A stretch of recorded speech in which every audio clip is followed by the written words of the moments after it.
Channel کو subscribe کریں اور بیل آئیکن کو کلک کریں تاکہ ہر ویڈیو آپ تک پہنچ سکے۔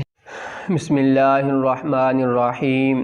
قال رسول اللہ صلی اللہ علیہ وسلم من کذب علی متعمدا فلیتبوأ مقعدہ من النار۔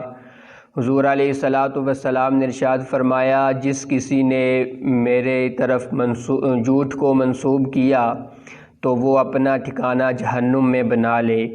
حضور علیہ السلام ایک دفعہ صحابہ کرام کی مجلس میں موجود تھے۔ آپ نے ارشاد فرمایا، اے صحابہ کیا تمہیں پتہ ہے کہ غیبت کیا ہے؟ تو حضور علیہ السلام کے صحابہ نے عرض کیا، یا رسول اللہ آپ بہتر جانتے ہیں۔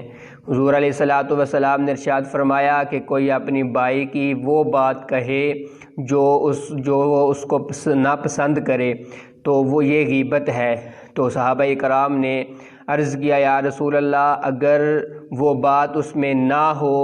تو صحابہ کرام کی موجودگی میں حضور علیہ السلام نے ارشاد فرمایا کہ اگر وہ بات اس میں نہ ہو تو یہ بہتان ہے، اگر وہ اس میں وہ بات موجود ہو تو یہ غیبت ہے۔ اور غیبت کے بارے میں حضور نے فرمایا کہ غیبت ایسا گناہ ہے کہ جو بندہ کسی کی غیبت کرتا ہے گویا وہ اپنے بھائی کا کچا گوشت کھا رہا ہے۔ تو غیبت کی اتنی بڑی سزا ہے، تو بہتان کی اس سے زیادہ سزا اور عذاب ہے۔ یہ تو ایک عام بندے کی بات ہے۔ تو حضور نے فرمایا کہ جس نے میری طرف جھوٹ کو منسوب کیا وہ اپنا ٹھکانہ جہنم میں بنا لے۔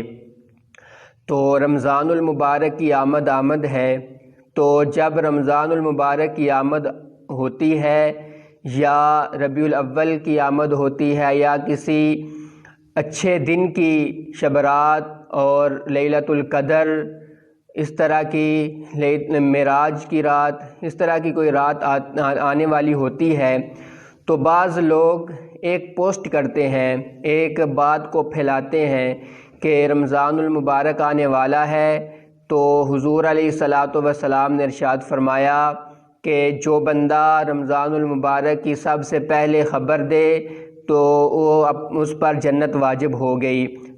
جس بندے نے لیلۃ القدر کی سب سے پہلے مبارک دی اس پر جنت واجب ہو گئی۔ جس بندے نے 12 ربیع الاول کی سب سے پہلے خبر دی اس پر جنت واجب ہو گئی۔ تو اس طرح کی خبریں پھیلائی جاتی ہیں اور حضور علیہ السلام کی طرف یہ منسوب کی جاتی ہیں۔ تو حضور نے فرمایا کہ من کذب علی متعمدا فلیتبوأ مقعدہ من النار، کہ جس نے میری طرف جھوٹ کو منسوب کیا وہ اپنے ٹھکانہ جہنم میں بنا لے۔ تو اگر ہم عام ایک مسلمان کی طرف ہم کسی بات کو منسوب کریں، جھوٹ اس پر منسوب کریں تو وہ بہتان تک پہنچ جاتا ہے۔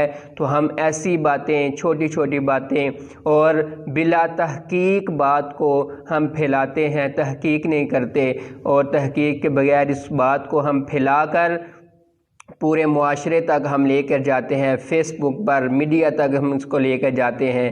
تو یہ بات جھوٹی ہے، اور کہ کسی رمضان المبارک کی خوشخبری دینے سے جنت واجب ہو جاتی ہے، یا لیلۃ القدر کی، شب برات کی، 12 ربیع الاول کی خبر دینے سے جنت واجب ہوتی ہے، تو یہ قطعاً اس طرح کی کوئی حدیث موجود نہیں ہے۔ خدارا اس سے بچیے اور اپنے ایمانوں کو بچائیے۔ اللہ تبارک و تعالی عمل کی توفیق عطا فرمائے۔